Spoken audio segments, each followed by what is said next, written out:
ਸਤਿ ਸ਼੍ਰੀ ਅਕਾਲ, ਨਮਸਕਾਰ, ਆਦਾਬ ਦਰਸ਼ਕੋ। ਮੈਂ ਤੁਹਾਡਾ ਗੁਰਲਾਲ ਹਾਜ਼ਰ ਪ੍ਰੋਗਰਾਮ ਓਪਨ ਪਲੇਟਫਾਰਮ ਲੈ ਕੇ ਜਸ ਪੰਜਾਬੀ ਦੇ ਮੰਚ ਤੋਂ। ਦਰਸ਼ਕੋ, ਮੇਰੇ ਇੱਥੇ ਅਮਰੀਕਾ ਕੈਨੇਡਾ ਦੇ ਵਿੱਚ ਜਿੰਨੇ ਸਾਡੇ ਹਰਿਆਣੇ ਦੇ ਸਾਥੀ ਸੀਗੇ, ਚਾਹੇ ਉਹ ਸਿਰਸਾ, ਫਤਿਆਬਾਦ, ਕੁਰੂਕਸ਼ੇਤਰ, ਕਰਨਾਲ, ਹਿਸਾਰ, ਅੰਬਾਲਾ, ਸਾਰਿਆਂ ਦੀ ਜਿਹੜੇ ਆ ਕਾਮੈਂਟਸ ਟਿੱਪਣੀਆਂ ਆਉਂਦੇ ਰਹਿੰਦੇ ਸੀ। ਤੁਸੀਂ ਪੰਜਾਬ ਤੇ ਫੋਕਸ ਰਹਿੰਦੇ ਹੋ, ਜਾਂ ਤੁਸੀਂ ਆਪਦੇ ਗੰਗਾਨਗਰ ਜ਼ਿਲ੍ਹੇ ਤੇ ਕਦੇ ਕਦੇ ਚੱਲ ਜਾਂਦੇ, ਜਾਂ ਫਿਰ ਤੁਸੀਂ ਹੋਰ ਸਾਡੇ ਹਰਿਆਣੇ ਦੀ ਇਲੈਕਸ਼ਨ ਆਉਣ ਵਾਲੇ ਤੁਸੀਂ ਕਦੇ ਉਹਨਾਂ ਦੀ ਕੋਈ ਗੱਲ ਨਹੀਂ ਕੀਤੀ। ਮੈਂ ਸਾਰੇ ਮੇਰੇ ਭਰਾ ਭੈਣ ਜਿਹੜੇ ਵੀ ਹਰਿਆਣੇ ਤੋਂ ਹੈ, ਮੈਂ ਉਹਨਾਂ ਨੂੰ ਦੱਸਣਾ ਚਾਹੁੰਦਾ ਕਿ ਮੈਂ ਗਾਹੇ ਬਗਾਹੇ ਹਰਿਆਣੇ ਦੀ ਕੋਈ ਨਾ ਕੋਈ ਜੋ ਵੀ ਨਾਮਵਰ ਹਸਤੀ ਮਿਲਦੀ ਹੈ, ਮੈਂ ਉਹਨਾਂ ਨੂੰ ਲੈ ਕੇ ਆਉਣਾ ਆ। ਹੁਣ ਜੇ ਆਪਾਂ ਗੱਲ ਕਰੀਏ ਤਾਂ ਇਲੈਕਸ਼ਨ ਜ਼ਰੂਰ ਆਉਣ ਵਾਲੇ ਨੇ 2024 'ਚ। ਡੇਟਸ ਕਦੋਂ ਵੀ ਆ ਸਕਦੀਆਂ ਨੇ, ਹਾਲੇ ਟਾਈਮ ਪਿਆ ਆ, ਪਰ ਹਿਲਚੁਲ ਸਮੀਕਰਨ ਨਿਤ ਦਿਨ ਪ੍ਰਤੀ ਦਿਨ ਬਦਲ ਰਹੇ ਨੇ। ਹਿਲਚੁਲ ਵੀ ਜਾਰੀ ਹੈ, ਕਦੇ ਅਫਵਾਹਾਂ ਉੱਡਦੀਆਂ। ਅਫਵਾਹਾਂ ਦਾ ਜਿਹੜਾ ਬਾਜ਼ਾਰ ਹੈ ਪੂਰਾ ਗਰਮ ਹੈ ਕਿ ਜਿਹੜੀ ਕਾਂਗਰਸ ਹੈ ਉਹ INLO ਨਾਲ, ਯਾਨੀ ਕਿ ਇੰਡੀਅਨ ਨੈਸ਼ਨਲ ਲੋਕ ਦਲ ਦੇ ਨਾਲ ਸਮਝੌਤਾ ਗਠਬੰਧਨ 'ਚ ਜਾ ਰਹੀ। ਕਦੇ ਕਹਿੰਦੇ JJP, ਕਿਉਂਕਿ ਉਹ ਤਾਂ ਘਰ ਦੀ ਗੱਲ ਹੈ, ਉਹਨਾਂ ਨਾਲ ਜਾ ਰਹੀ ਹੈ। ਪਰ ਜ਼ਮੀਨੀ ਹਕੀਕਤ ਕੀ ਹੈ, ਇਹ ਟਾਈਮ ਲੱਗਦਾ ਇਹਨਾਂ ਗੱਲਾਂ ਨੂੰ ਪਤਾ ਕਰਨ। ਹਾਲੇ ਵੀ ਤੁਸੀਂ ਜੇ ਗੱਲ ਕਰੀਏ ਤਾਂ ਆਪਾਂ ਭਾਰਤੀ ਜਨਤਾ ਪਾਰਟੀ ਦੀ ਗੱਲ ਕਰੀਏ, JJP ਦੀ ਯਾਨੀ ਕਿ ਜਨਤਾ ਪਾਰਟੀ ਦੀ ਗੱਲ ਕਰੀਏ, ਤਾਂ ਕਿਸਾਨ ਅੰਦੋਲਨ ਤੋਂ ਬਾਅਦ ਕੀ ਉਹ 45-46 ਸੀਟਾਂ ਲੈ ਕੇ ਜਾ ਸਕਣਗੇ, ਆਪਦੀ ਸਰਕਾਰ ਫਾਰਮ ਕਰ ਸਕਣਗੇ। ਹਾਲਾਂਕਿ ਆਦਮਪੁਰ ਸੀਟ ਜਿੱਤਣ ਤੋਂ ਬਾਅਦ ਉਹ ਕਾਫੀ ਕਰੰਟ ਵਿੱਚ ਨਜ਼ਰ ਵੀ ਆ ਰਹੇ ਆ। ਪਰ ਉਸ ਤੋਂ ਬਾਅਦ ਜੇ ਗੱਲ ਕਰੀਏ ਕਾਂਗਰਸ ਤੋਂ, ਉਹਦੇ ਵਿੱਚ ਧੜੇਬੰਦੀ ਹੈ। ਜਿੱਦਾਂ ਪੰਜਾਬ ਕਾਂਗਰਸ ਦੇ ਵਿੱਚ ਹੈ, ਉੱਦਾਂ ਹਰਿਆਣੇ ਦੇ ਵਿੱਚ ਵੀ ਹੈ। ਹਾਂ, ਜਿਹੜੀ ਗੁੱਜੀ ਆ ਉਹ ਅੱਗ ਹੌਲੀ ਹੌਲੀ ਬਾਹਰ ਆਏਗੀ, ਹਲੇ ਟਾਈਮ ਲੱਗੇਗਾ, ਕਿਉਂਕਿ ਭੁਪਿੰਦਰ ਸਿੰਘ ਹੁੱਡਾ ਦਾ ਧੜਾ ਤੇ ਇੱਕ ਦੋ ਹੋਰ ਵੀ ਹੈ ਜਿਹੜੇ ਆਪਦੇ ਆਪ ਨੂੰ ਹਲੇ ਮੋਹਰੇ ਨਹੀਂ ਲੈ ਕੇ ਆ ਰਹੇ। ਜਦੋਂ ਵਕਤ ਆਇਆ ਕਦੇ ਉਹਦੀ ਵੀ ਗੱਲ ਕਰਾਂਗੇ। ਫਿਰ ਆਹ 2-3 ਪਾਰਟੀਆਂ ਤੋਂ ਬਾਅਦ ਆਮ ਆਦਮੀ ਪਾਰਟੀ ਦੀ ਕਰੀਏ ਤਾਂ ਉਹ ਪੈਰ ਧਰਾਵਾ ਹਲੇ ਇੰਨੀ ਕਰ ਨਹੀਂ ਰਹੀ। ਹਾਲਾਂਕਿ ਜਿਹੜੇ ਗ੍ਰਾਮ ਪੰਚਾਇਤਾਂ ਦੇ ਵਿੱਚ ਥੋੜ੍ਹੀ ਬਹੁਤ ਸੀਟਾਂ ਜੇ ਲਿਜਾਂਦੇ ਵੀ ਆ, ਤਾਂ ਨਹੀਂ, ਸਿਰਫ ਤੇ ਸਿਰਫ ਇੱਕ ਪਾਰਟੀ ਬਚਦੀ ਉਹ ਹੈਗੀ INLO, ਇੰਡੀਅਨ ਨੈਸ਼ਨਲ ਲੋਕ ਦਲ, ਜਿਹੜੇ ਕਿ ਚੌਧਰੀ ਦੇਵੀ ਲਾਲ ਨੇ ਸ਼ੁਰੂ ਕੀਤੀ ਸੀ। ਉਸ ਤੋਂ ਬਾਅਦ ਚੌਧਰੀ ਓਮ ਪ੍ਰਕਾਸ਼ ਚੌਟਾਲਾ ਵੀ ਮੁੱਖ ਮੰਤਰੀ ਰਹੇ ਕਈ ਵਾਰ। ਔਰ ਮੈਂ ਤੁਹਾਨੂੰ ਦਰਸ਼ਕ ਇੱਕ ਦੱਸ ਦਵਾਂ ਕਿ ਇਹਦੇ ਕਿਸਾਨ ਅੰਦੋਲਨ ਦੇ ਵਿੱਚ ਹੀ ਐਲਨਾਬਾਦ ਸੀਟ ਤੋਂ ਚੌਧਰੀ ਅਭੈ ਸਿੰਘ ਚੌਟਾਲਾ ਨੇ ਅਸਤੀਫਾ ਵੀ ਦਿੱਤਾ, ਔਰ ਉਸ ਤੋਂ ਬਾਅਦ ਦੁਬਾਰਾ ਉਹਨਾਂ ਨੇ ਉਹੀ ਸੀਟ ਫੇਰ ਜਿੱਤੀ। ਕਿਸਾਨਾਂ ਦਾ ਸਾਥ ਵੀ ਰਿਹਾ ਉਹਨਾਂ ਨੂੰ। ਅਤੇ ਕੀ ਆਉਣ ਵਾਲੇ ਦਿਨਾਂ ਦੇ ਵਿੱਚ ਪਾਰਟੀ ਅੱਗੇ ਵਧੂਗੀ? ਹਾਲਾਂਕਿ ਵਧਾਈ ਦੇ ਪਾਤਰ ਨੇ ਜਿਹੜੀਆਂ ਨਗਰ ਪਰਿਸ਼ਦ ਦੀਆਂ ਚੁਣਾਵ ਹੋਏ ਨੇ, ਉਹਦੇ ਵਿੱਚ ਉਹਨਾਂ ਨੇ ਕਾਫੀ ਸੀਟਾਂ ਲੈ ਕੇ ਆਪਦਾ ਜਿਹੜਾ ਪੈਰ ਧਰਾਵਾ ਕੀਤਾ ਹੈ। ਹੁਣ ਇੱਕ ਪਦ ਯਾਤਰਾ ਵੀ ਚੌਧਰੀ ਅਭੈ ਸਿੰਘ ਚੌਟਾਲਾ ਲੈ ਕੇ ਅੱਗੇ ਜਾ ਰਹੇ ਨੇ। ਉਹਦਾ ਕੀ ਅਰਥ ਹੋਊਗਾ, ਕੀ ਨਹੀਂ ਹੋਊਗਾ, ਆਉਣ ਵਾਲੇ ਵਕਤ ਵਿੱਚ ਕੀ ਸਮੀਕਰਨ ਬਦਲਣਗੇ ਕਿ ਨਹੀਂ ਬਦਲਣਗੇ, ਇਹਨਾਂ ਸਾਰੀਆਂ ਗੱਲਾਂ 'ਤੇ ਝਾਤ ਪਾਉਣ ਨੂੰ ਇੰਡੀਅਨ ਨੈਸ਼ਨਲ ਲੋਕ ਦਲ ਦੀ ਵੂਮਨ ਵਿੰਗ ਦੇ ਜਿਹੜੇ ਜਨਰਲ ਸੈਕਟਰੀ ਹਰਿਆਣਾ ਸਟੇਟ ਦੇ ਸੁਨੈਨਾ ਚੌਟਾਲਾ ਜੀ ਸਾਡੇ ਨਾਲ ਬਣੇ ਹੋਏ ਨੇ। मैडम जी, बहुत बहुत स्वागत जी आपका हमारे जस पंजाबी के मंच पर। बहुत बहुत स्वागत आपका। बहुत बहुत धन्यवाद आपका, बहुत बहुत धन्यवाद। और आप सब लोग कैसे हैं? पूरा आपका आवाम वहाँ पे कैसे हैं? सब बढ़िया जी, सब चल रहा है। आपके हमारे यहाँ आज कुछ वक्त था, आज से कोई 5-7 साल पहले हरियाणा के सिर्फ 1-2% बंदे मिलते थे, वो भी सरदार बरादरी से। आज अमेरिका, कनाडा, मुझे ऑस्ट्रेलिया न्यूजीलैंड का मालूम नहीं है, आज अमेरिका कनाडा में हालात ये है, जहाँ मैं कैलिफोर्निया में बैठा हूँ, आप कहीं भी निकल जाइए आपको हरियाणा भरा पड़ा मिलेगा। और यहाँ पर हमारे टीवी पे भी जो ट्रकर्स की ऐड चलती है वो हिंदी में चलानी पड़ रही है, क्योंकि बहुत बंदे हमारे आ गए हैं। किसी पहले था कि सिर्फ पंजाबी बेल्ट से, चाहे सिरसा या फतेहाबाद या उधर अम्बाला या कुरुक्षेत्र से, अब तो आप यहाँ आए तो भिवानी के आपको बंदे मिलेंगे, आपको महेंद्रगढ़ के बंदे मिलेंगे कनाडा अमेरिका में। तो हमारे से काफ़ी लोग जुड़े हैं, टिप्पणियाँ लगातार जा रही हैं। वो बोल रहे थे कि हमारे हरियाणा की बात नहीं करते, मेरी रवि भाई से बात चलती रहती है, तो वक्त लगेगा। चौधरी अभय सिंह चौटाला को भी लोगों के रूबरू करेंगे। मैडम, आपने अर्ली मॉर्निंग टाइम निकाला, हम आपके बहुत मशगूल हैं, बहुत धन्यवाद। और बात करते हैं, पहले तो आप बधाई के पात्र हो कि आपने नगर परिषद में जो काफ़ी सीटें लेकर के अपना जो वर्चस्व है दोबारा कायम करने की जो है इबादत रखी है। क्या कहना चाहोगे इस पर? बहुत बहुत धन्यवाद आपका। मैं यही कहूँगी, एक्चुअल जो बेस है इंडियन नेशनल लोकदल का, वो पूरे जो लोग हैं जुड़े हुए हैं। जो पिछला चुनाव था, जो जिसके कारण एक चर्चा बनी हुई है कि एक ही सीट इंडियन नेशनल लोकदल लेके आई, उसमें एक बहुत बड़े विघटन का हमने सामना किया था उस दौरान, और बहुत अर्ली था, इसलिए थोड़ा स्टैंड होने में टाइम लगा। इवन जो JJP 10 सीटें या 15 सीटें जो भी लेके आई, वो एंटी बीजेपी लेके आई थी। तो जो वोट बैंक था इंडियन नेशनल लोकदल का, उन्होंने एक विकल्प के रूप में जेजेपी को ले लिया था। और आज जो तमाम जनता है, ये जो नगर परिषद का जो रिजल्ट आया, ये इस बात को दर्शाता है कि तमाम जनता ने अपना मन इंडियन नेशनल लोकदल से हटाया कभी नहीं था। वो थोड़ा रास्ता भटक गए थे, लेकिन अब फिर वापस उसी तरीके से इंडियन नेशनल लोकदल उतनी ही मजबूत और उतने ही जोरदार तरीके से वापसी दे रहे हैं। जी जी जी मैडम, टिप्पणी भी आई, अभी 2 आ गई हैं एक ही बात को लेकर के। देखिए, अगर कोई बात करे कि एनएलडी जो है वो कांग्रेस के साथ गठबंधन करेगी, बहुत राजनीति में कुछ भी संभव है और कुछ भी असंभव है, वो बाद की बात है। लेकिन जो टिप्पणी आई है वो बड़ी है कि जेजेपी, बात घर की है, बाहर की नहीं है। पंजाबी में आई है कि प्राप्ति जित आवदे ही है ना, कि घर में बैठ के कभी तो बात होती होगी कि नहीं यार बहुत हो गया, अभी आने वाले वक्त में हम मिल के चलेंगे।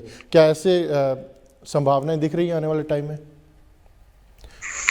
देखिए, जो बात आ रही जेजेपी कि ने, कभी मैं दुष्यंत से बात होगी, क्योंकि पार्टियां अलग हैं, परिवार तो है, कि कभी दिग्विजय से या डॉक्टर साहब डॉक्टर अजय सिंह जी से बात होती होगी, तो कभी बैठ के होगा कि नहीं आने वाले वक्त में जो मिलके चलेंगे और जो गवर्नमेंट फॉर्म करेंगे।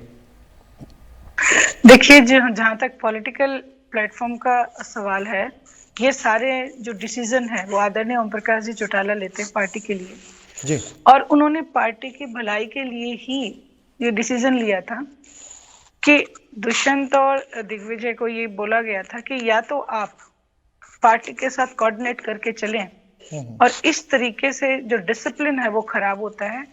इस जगह वो कोई भाई भतीजा या कुछ नहीं देखते हैं। ओम प्रकाश जी चौटाला लोक पुरुष इसीलिए कहे जाते हैं कि उनके लिए तमाम हरियाणा प्रदेश की जनता एक समान है। इसी के चलते उन्होंने ये इतना बड़ा डिसीजन लिया। वरना जिस तरीके से आपने बताया, कमेंट है, अपना परिवार किसी को बुरा नहीं लगता, लेकिन राजनीतिक तौर के ऊपर हमें समानता जरूरी है देखनी। अगर हम उस गद्दी पे बैठे हैं तो वो जो ओम प्रकाश जी चौटाला करते हैं वही पार्टी में सर्वमान्य होता है। जी जी जी मैडम, आपकी पार्टी ने जो डिसीजन लिया था किसान आंदोलन के चलते हुए, एलनाबाद सीट से जो इस्तीफा दिया, उसके बाद उसी सीट से दोबारा इलेक्शन जो है जीता आपने, किसानों का भरपूर समर्थन था। और आने वाले दिनों में, क्योंकि वो एक कहावत है कि वक्त के साथ हर चीज़ बदलती है, लेकिन अगर 2024 या 2023 जब भी आपके इलेक्शन आएंगे, जनरल इलेक्शन जो जनरल असेंबली के आएंगे, आपको क्या लगता है, आप रोज़ फील्ड में जाती हैं, कि वो किसानों का जो भरपूर समर्थन है वो लगातार जारी रहेगा? जी बिल्कुल। सबसे पहले तो एक ये बहुत बड़ा एक जो अभय सिंह जी चौटाला ने अपने इस्तीफा दिया, हिंदुस्तान के इतिहास में ये एक पहला इस्तीफा हुआ जो कि पूरे हिंदुस्तान में एक ही एमएलए ने किसानों के पक्ष में आके और इस्तीफा देने के हिम्मत की। और जहां तक सवाल है, मैं फील्ड में जाती हूँ, एक एक किसान वर्ग के जो कमेरा वर्ग, यहाँ तक कि व्यापारी वर्ग भी, क्योंकि किसान, व्यापारी और मजदूर तीनों ही एक ही कड़ी के जुड़े हैं, तीनों का एक दूसरे के बिना काम नहीं चलता। तो सभी वर्ग जो है मुझे बड़े उससे कहते हैं कि भाई देखो, हिम्मत अगर आदरणीय चौधरी देवीलाल जी के बाद जनता के साथ खड़े होने की, अपनी गद्दी को त्याग करके खड़े होने की अगर हिम्मत किसी ने की है तो वो अभय सिंह जी चौटाला है। और यहाँ पे एक बात बड़ी विख्यात है उनके लिए कि अभय सत्य है, कि वो जो कहते हैं वो उस बात पे खरे भी उतरते हैं और आउट ऑफ वे जाके भी अपनी बात को कायम रखते हैं। जो हमारे बुजुर्ग आजकल इन बातों का कोई मोल नहीं समझता, जो हमारे बुजुर्ग अपनी जुबान का कहते थे ना, अपनी जुबान को रखते थे कायम, उसी पैटर्न पे आदरणीय अभय सिंह जी चौटाला है। तो कामयाबी निश्चित तौर पे मिलेगी। मैडम, अभी एक टिप्पणी आई है, ब्रेक से पहले हम वो आपसे पूछ ही लेते हैं कि सिरसा की जो 5 सीटें हैं, चाहे डबाड़ी है, काड़ाहाड़ी है, रानिया, एलनाबाद और सिरसा है, वो आपके परिवार के पास शुरू से रही हैं। लेकिन ये जो पास्ट इलेक्शन था 2018 का था शायद, जो भी, उसमें आपका जो परिवार है, काड़ाहाड़ी भी लूज़ की है, डबाड़ी भी लूज़ की है कहीं ना कहीं, और सिरसा भी आपके पास परिवार चौधरी रणजीत सिंह चौटाला रानिया में थे और एलनाबाद आपके पास रही है, वो 3 सीटें या तो परिवार में जो थोड़ा बहुत फ्रिक्शन थी उसका कारण गई है या कोई और कारण हो सकते हैं? नहीं, सिर्फ कारण है कि ये फ्रिक्शन था, क्योंकि लोग जो है, देखिए हरियाणा प्रदेश का इलेक्शन एक बात पे होता है कि वो जीतने के लिए कम, सबक सिखाने के लिए, हराने के लिए ज्यादा वो देखते हैं। उसमें क्या था, बीजेपी को सब लोगों ने सिरे से नकारना चाहा था और उस विकल्प के तौर पे, जैसे मैंने आपको बताया कि उन्होंने जेजेपी को ले लिया। इवन जो इंडियन नेशनल लोकदल है, जैसे परिवार टूटता है तो एक बार डिस्टर्ब तो होता ही है, तो इसलिए वो थोड़े डिस्टर्ब थे। बाकी जो सीटें आपने बताई जितनी भी, वो इंडियन नेशनल लोकदल के ही इर्द गिर्द है। ऐसा नहीं है कि उनके बिना या उस पार्टी के जो वर्कर्स हैं उनके बिना वहां पे कुछ हुआ हो। तो इसीलिए आज जो नगर परिषद के जो चुनाव आए हैं, तो लोगों ने वापस कहा है कि हमारा अगर कोई हरियाणा प्रदेश में अगर कोई लोह पुरुष या कोई अगर मुख्यमंत्री ने काम किए हैं, तो सबसे ज्यादा काम आदरणीय ओम प्रकाश जी चौटाला ने किए हैं। अपने समय में पूरे हिंदुस्तान में वो एक ऐसे मुख्यमंत्री बने जिन्होंने सरकार को आपके द्वार पे लाके खड़ा कर दिया। ऐसी जो चीजें हैं, ऐसे जो आइडियाज हैं, इंडियन नेशनल लोकदल के पास ही हो सकते हैं। आप चाहे बुढ़ापा पेंशन लगाओ, जच्चा बच्चा की स्कीम लगाओ, कन्यादान राशि लगाओ, तो लोग कनेक्टेड इन सब चीजों से हैं। मैडम, आपने अभी 2-3 योजनाओं की बात की है, एक बार दोहराएंगी वो क्या क्या थी सब लोगों के पास में? देखिए, जहां तक आप योजनाओं की बात करेंगे, तो जो उनका बेस है वो इंडियन नेशनल लोकदल से तमाम जितने भी हरियाणा प्रदेश में है, ये तो मैंने सिर्फ 3 गिनाई है। आदरणीय चौधरी देवीलाल जी ने जो सबसे पहले किसान के लिए मुआवजा शुरू किया, वो उन्होंने किया।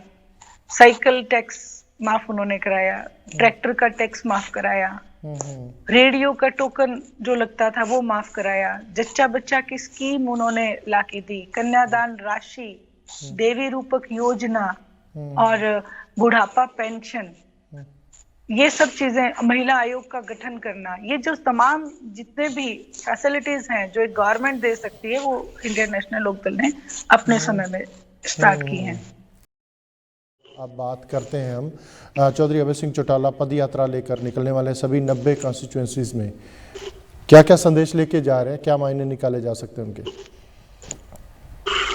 देखिए, सबसे पहले तो मोटो क्या है, उद्देश्य परिवर्तन रैली का, जैसा कि इसका नाम है परिवर्तन। आज हरियाणा प्रदेश की जनता परिवर्तन चाहती है जी, क्योंकि बड़े गंभीर मुद्दे आज हरियाणा प्रदेश में हैं, जैसे कि महंगाई है, बेरोजगारी है, विकास कहीं पे भी नहीं है। रूरल एरियाज में लोग बहुत परेशान हैं, जो कई जगह वो एजिटेशन पे बैठे हैं कि जो हाईवेज हैं उनके चलते हमारे गांव का रास्ता तक नहीं दिया जा रहा। ऐसी बहुत सारी दिक्कतें हैं और इन दिक्कतों को लेके अगर जनता की आवाज कोई उठा सकता है तो वो मीडिया को हम मानते हैं। लेकिन हिंदुस्तान की मेन स्ट्रीम जो मीडिया है उसके ऊपर हिटलरशाही है, बंदूक का पहरा है। तो लोगों से उनके समस्याओं को समझना और लोगों तक भारतीय जनता पार्टी के जो सिर्फ जो बोलते हैं, जो कागजी जो बयानबाजी करते हैं, धरातल पे कोई भी काम नहीं हो रहा, उन तमाम चीजों को लोगों तक पहुंचाना, ये एक बहुत हमारा उद्देश्य है लोगों से। और दूसरा एक आप ये देखेंगे हिंदुस्तान के इतिहास में ये जो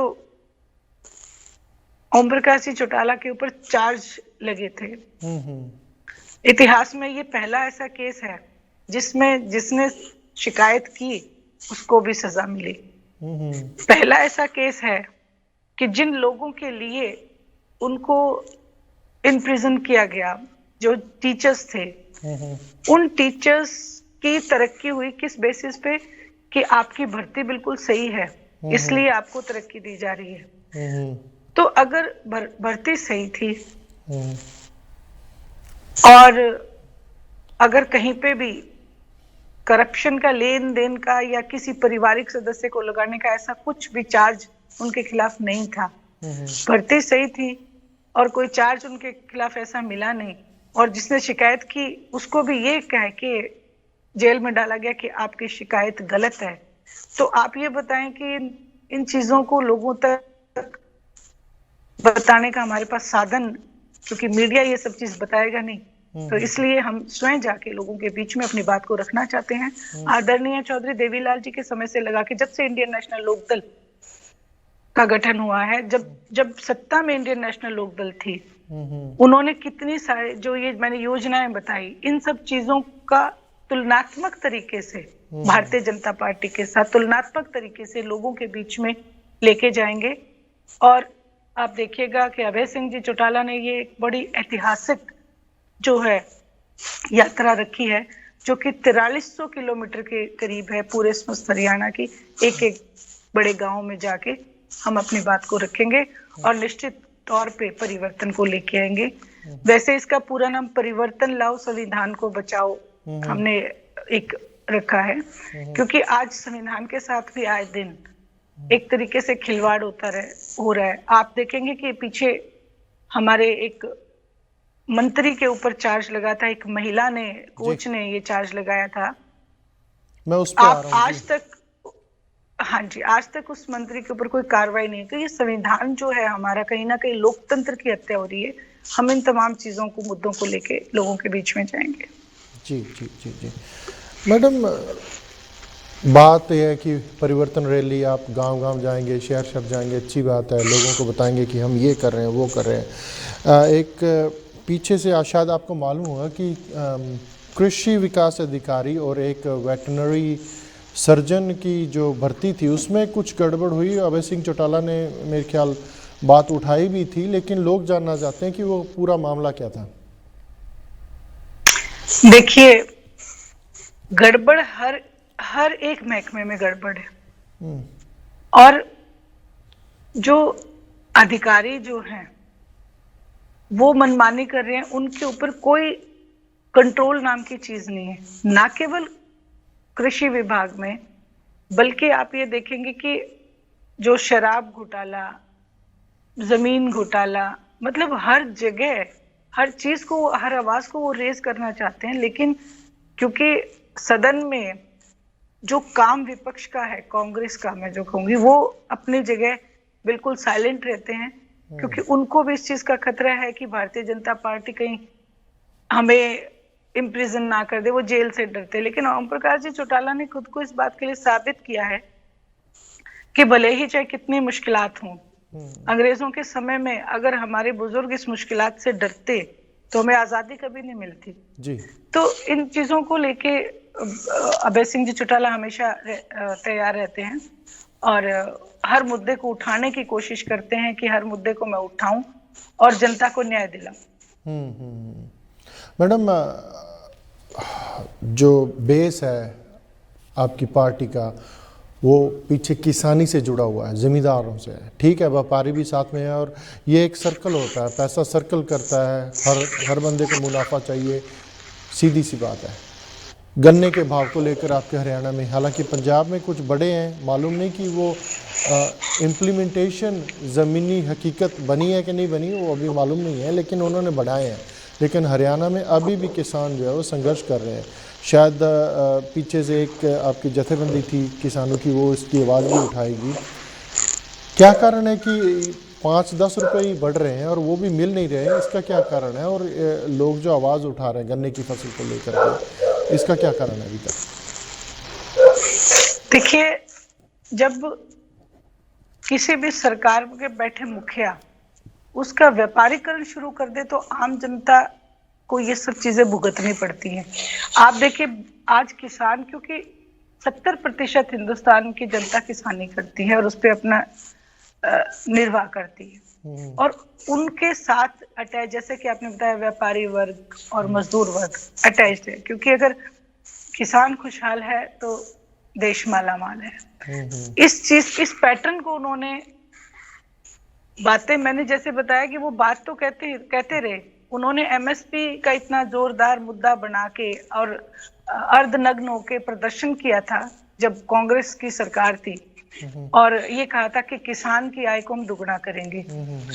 जो यात्रा का ये मैंने जो आपको बताया, जो इनकी बातें हैं, जो ये कहते कुछ है, करते कुछ है, रोता कुछ है, इन सभी चीजों को लेके जाएंगे। क्योंकि देखिए, आज किसान को ये बोला गया कि आपको एमएसपी मिलेगा और उसको कुछ नहीं मिल रहा। 10 रुपए बढ़ा के, 10 रुपए बढ़ाने का, गन्ने का रेट इन्होंने बढ़ाया 10 रुपए है। आज 70 साल हमारे देश को आजाद हुए हो गए। 70 साल के इतिहास में पहली ऐसी गवर्नमेंट है जिसने जीएसटी लगानी शुरू की, और वो भी किस पे? दूध पे, दही पे, लस्सी पे, पनीर पे।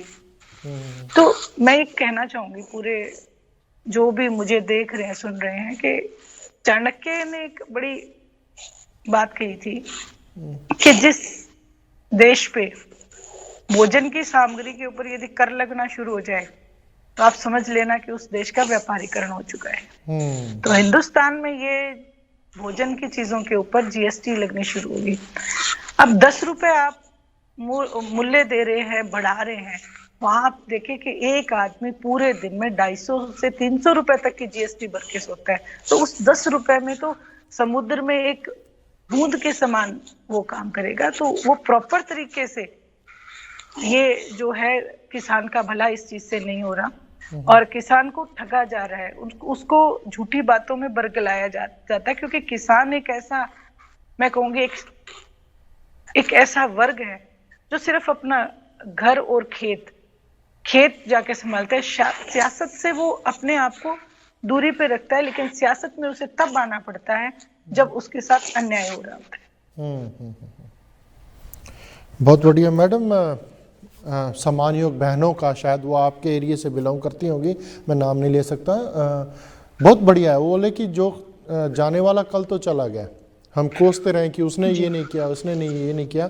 उन्होंने टिपिकल एक लाइन लिखी है आपके गांव चौटाला गांव की, उन्होंने उनको कोट करके ये लिखा है कि आपसे अगर आप आईएनएलडी की सरकार फॉर्म करते हैं आने वाले वक्त में, उन्होंने कहा कि वो उप प्रधानमंत्री का गांव है और मालूम नहीं कितने एमएलए और मंत्री और मुख्यमंत्री वहाँ से बनते रहे हैं।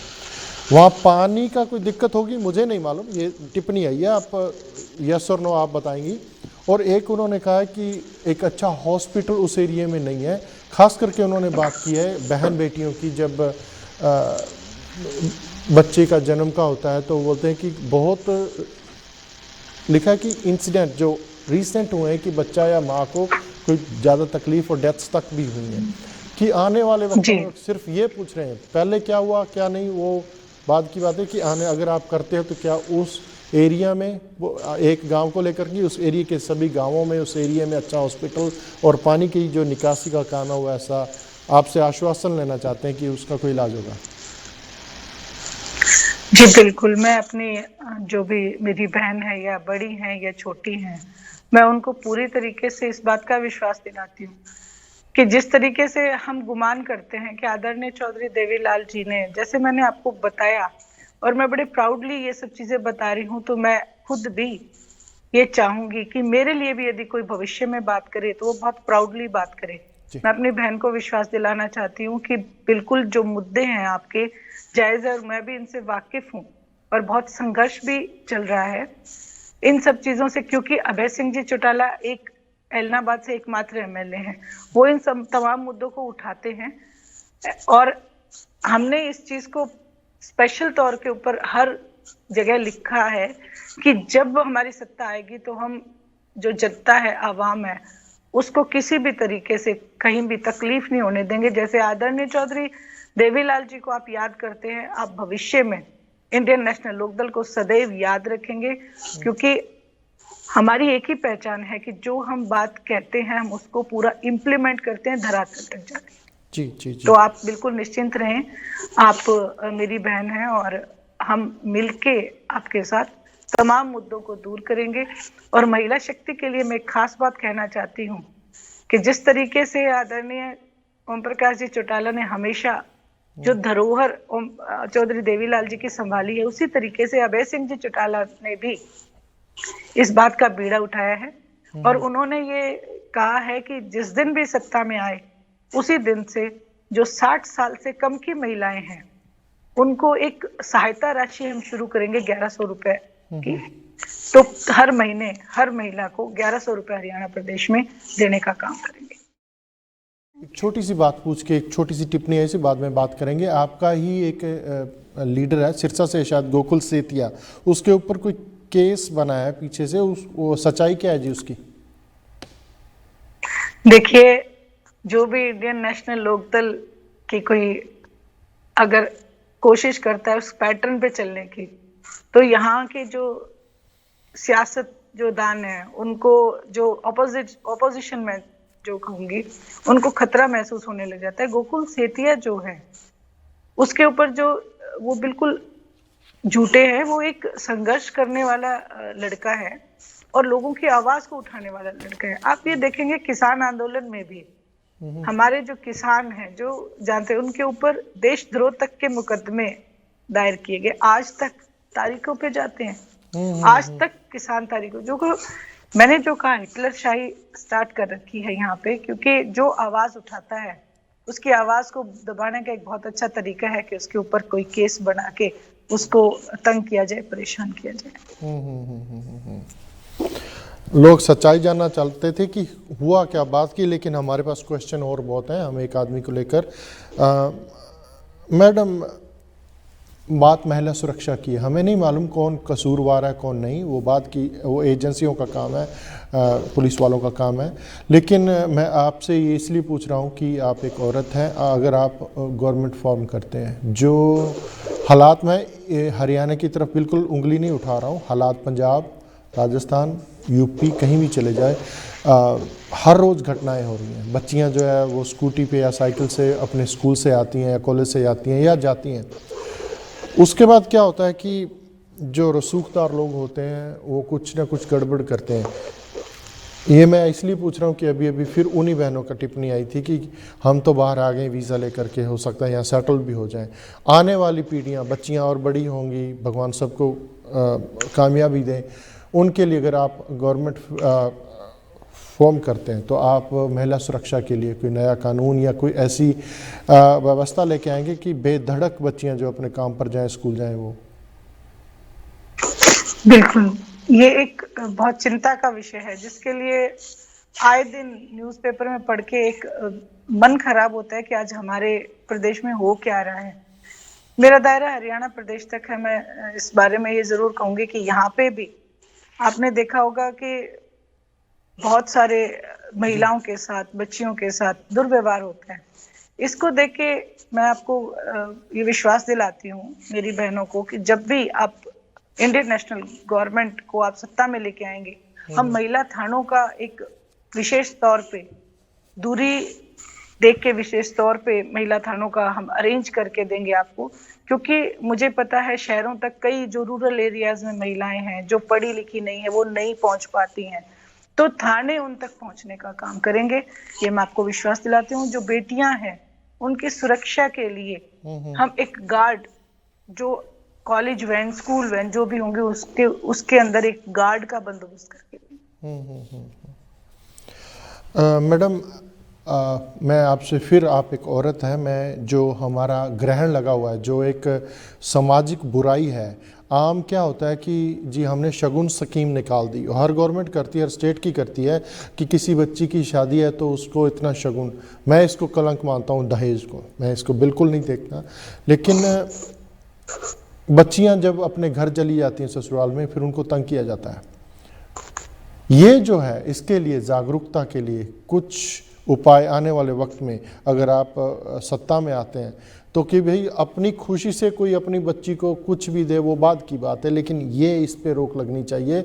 आपने देखा होगा कि पूरे साउथ इंडिया का, पता नहीं नॉर्थ इंडिया में ये हालात हो गए कि बच्चियां एक दो बच्चों की माँ भी बन जाती हैं, उसके बाद भी कई बार वो इतना हालात उसके घर में ख़राब हो जाते हैं कि वो सुसाइड तक उतर आती हैं।